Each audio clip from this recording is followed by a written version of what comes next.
Hello and welcome back to the course on deep learning. I hope you're as excited about this section of the course on recurrent neural networks as I am.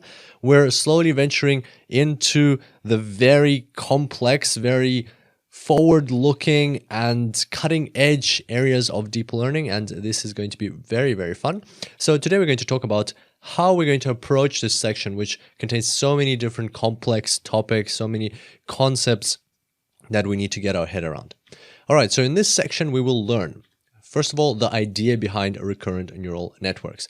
We'll see how they compare to the human brain. We'll understand what makes them unique and special as compared to regular artificial neural networks. Then we'll talk about the vanishing gradient problem, something that has been a major roadblock in, or had been a major roadblock in the development and utilization of recurrent neural networks, something that prevented them from being what they are now.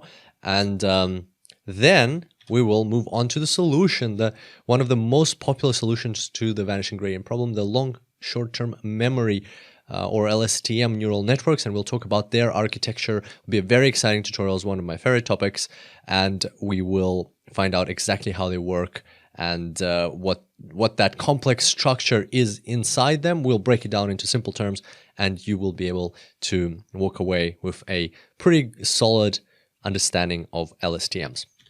And then we'll talk about the practical intuition. So in that previous tutorial, we will have a practical example of using LSTMs, but in this practical intuition tutorial, we'll look at some great examples posted by one of the researchers, one of the most well-known researchers in the space, and we'll understand even better on an intuitive level how LSTMs actually work, how they think. We'll be like neuroscientists trying to understand what's going on in the brain of an LSTM. It's going to be very exciting as well.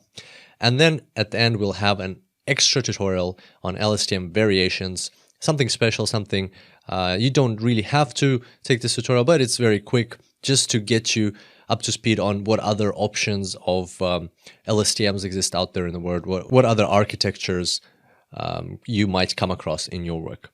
So hopefully you're excited and ready to get started, and I can't wait to see you on the next tutorial. Until then, enjoy deep learning.